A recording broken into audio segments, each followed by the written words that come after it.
Prime Minister Narendra Modi on Thursday inaugurated and addressed the 28th Conference of Speakers and Presiding Officers of the Commonwealth at the Parliament House complex, the fourth time India is hosting this event.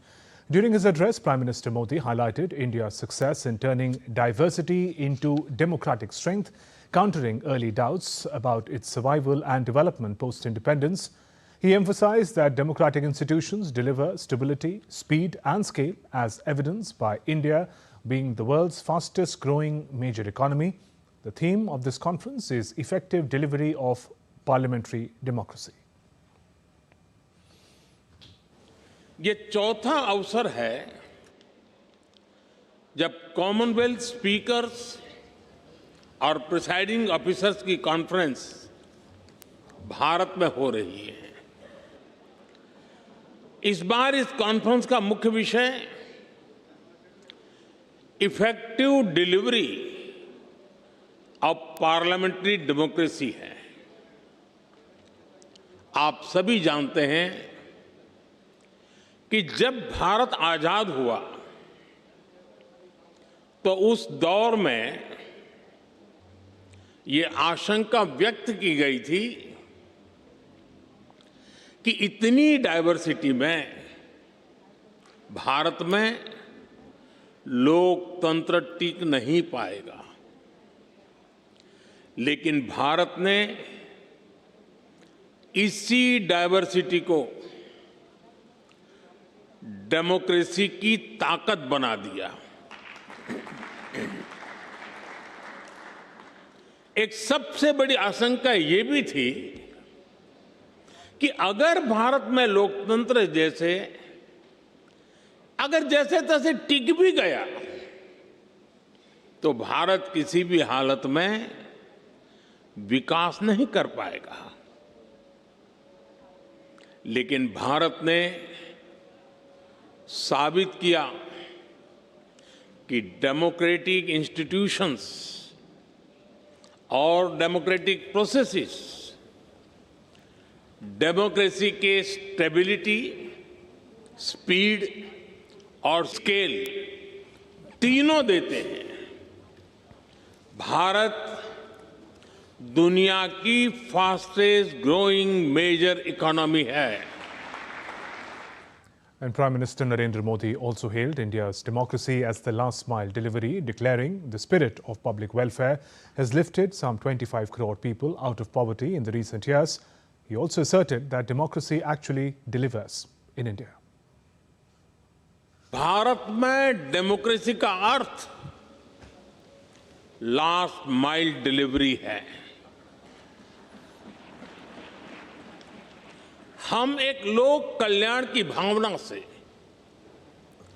हर व्यक्ति के लिए बिना किसी भेदभाव के काम कर रहे हैं और इसी लोक कल्याण की भावना के कारण बीते कुछ वर्षों में भारत में 25 करोड़ लोग गरीबी से बाहर निकले हैं। In India, democracy delivers. Later, Prime Minister Narendra Modi met with delegates from several Commonwealth nations at the conference, fostering global parliamentary dialogue and cooperation.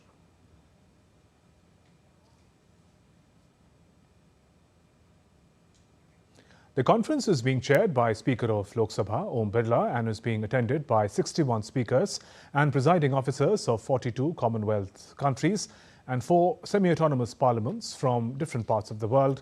The conference deliberates on a wide range of contemporary parliamentary issues, including role of speakers and presiding officers in maintaining strong democratic institutions, the use of artificial intelligence in parliamentary functioning, impact of social media on members of parliament, innovative strategies to enhance public understanding of parliament and citizen participation beyond voting, among others.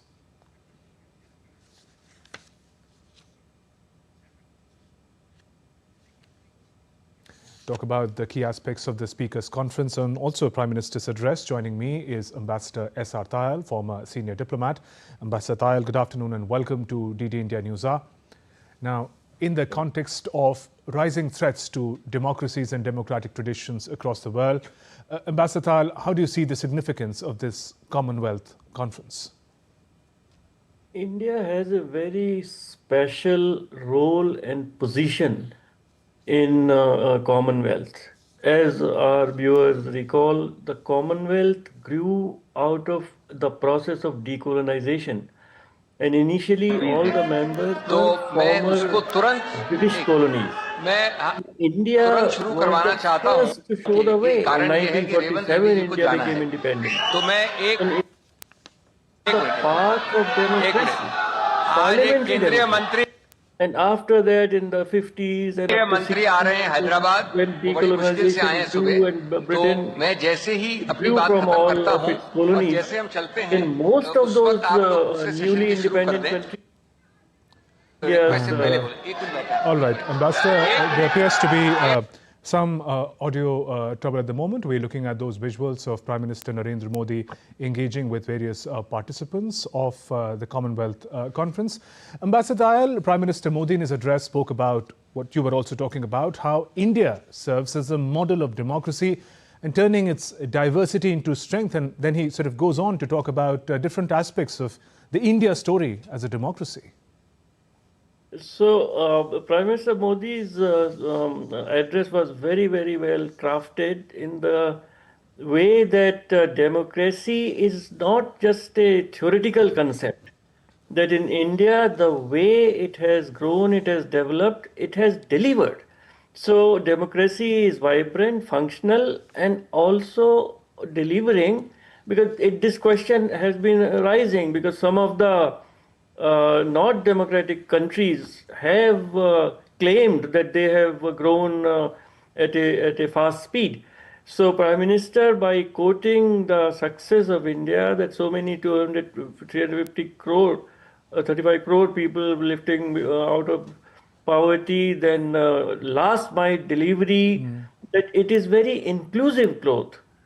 What democracy ensures is that the growth, development, benefits reach the last person because everybody is equal. In democracy, there is no elite. Everybody has a vote, everybody is equal. So the system delivers and delivers to every citizen. And then how some of our major successes he noticed, how the women have been contributing to democracy with our reservations for women in Panchayati Raj institutions. I think he mentioned that 1.5 million women elected women representatives, yes. As elected representatives. It's a huge and very impressive number. Now, of course, that constitution amendment, that bill has been passed that for reservation of women even in the Lok Sabha, in the Parliament, that will come into effect. So India in many ways is showing the way to all the democracies and particularly among these Commonwealth members, that as the theme of the conference is effective delivery of parliamentary democracy. So there can be a theoretical construct, there can be a constitution, there can be procedures, but ultimately it has to be delivered both by procedures and methods of democracy and also the outcomes, that all the developmental outcomes and growth outcomes, equality outcomes, human right outcomes, they are delivered effectively. And the parliamentarians have a very, very major role to play because ultimately they represent the aspirations, the hopes, the fears, apprehensions of their constituents. They are directly in touch with their constituents and they convey their feelings and their views to the government. So very well crafted, and there will be 4 or 5 major themes on which discussions will take place with the chairmanship of different members, important members of of the Commonwealth and how to further strengthen democratic institutions. And what is really very important is the use of artificial intelligence in parliamentary functioning.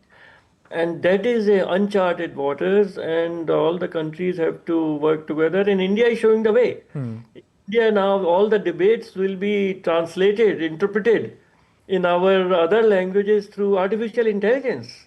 And so all the documents, otherwise it used to take some time. We were doing it earlier also, but it used to take some time. And Ambassador, looking at the roadmap ahead, Prime Minister in his address also speaks about how these democracies participating could use their collective strength for the welfare of strengthening institutions in the global south, a sort of area, a domain where India has been playing a key role in the recent years. That is absolutely right. India has emerged as a very effective and credible spokes country for Global South, the way in G20 India got the African Union as a member when European Union was there, but African Union, which had more than 50 countries, was not there. So, and the way what we see around us, that the multilateralism seems to be in some kind of a decline. There are very important members of our global fraternity who are openly boycott or not following any kind of multilateral institution, whether it is United Nations, whether it is United Nations Charter, whether it is WTO. And so it is very important that the voice of the Global South is articulated strongly and loudly by those who have the means to do that, so that in the future scheme of things, as the world is now, it is said that there is a new world international order is being made, because the previous order seems to be in some kind of a flux. In this situation, the Global South has to be very important, to have a place on the table where the new rules are being made, and India is a very effective representative and spokesperson of the Global South. On that note, Ambassador Tayal, thank you very much for joining us on DD India and sharing your perspective. Thank you.